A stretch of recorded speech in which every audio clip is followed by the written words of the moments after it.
Il terzo mandato. Non lo so, si spengono un po' quello che era un po' l'ultima speranza?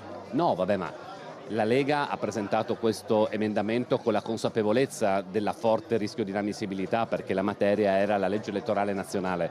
L'ha fatto proprio invece per tenere sul tavolo la questione terzo mandato, dopodiché la maggioranza deciderà. Devo dire però mi sembra alquanto particolare che si fa la battaglia giusta per far scegliere al cittadino quelle preferenze e invece si blocca la possibilità di scegliere al cittadino chi fa il sindaco o il presidente di regione con una legge che impedisce ad alcuni di candidarsi.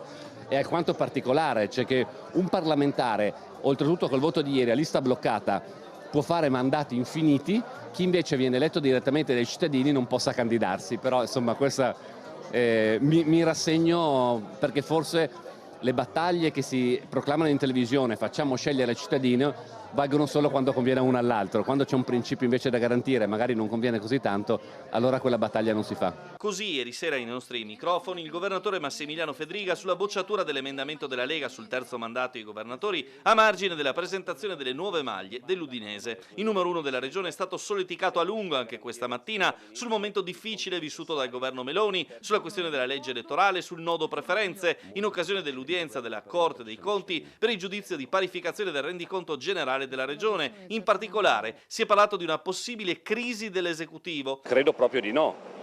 Penso sarebbe una follia pensare che sulla legge elettorale, cioè come si eleggono i parlamentari, si faccia una crisi di governo. La gente non capirebbe assolutamente una cosa del genere, sarebbe una politica che parla a se stessa. Quanto alla possibilità che Futuro Nazionale di Vannacci entri a far parte della coalizione di centrodestra, Fedriga parla di principi insindacabili. In maggioranza sta chi condivide un programma. Personalmente, se lo posso dire, chi inneggia con queste provocazioni continue, la decima mas, chi scrive in un libro che sarà un libro, sarà un racconto, ma che faceva da ragazzino perdeva l'equilibrio per toccare la pelle di una persona di colore, o chi dice che l'omosessuale è una persona non normale, personalmente sono provocazioni che di fronte ai cittadini sono profondamente sbagliate e per me non giustificabili.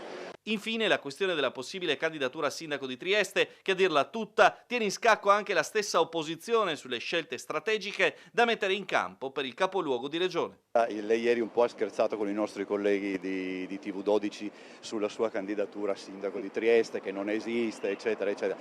Vediamo si dà un termine per decidere, mettiamola così. Ma non dipende solo da me, io leggo commenti anche di varie forze politiche, c'è una coalizione che decide.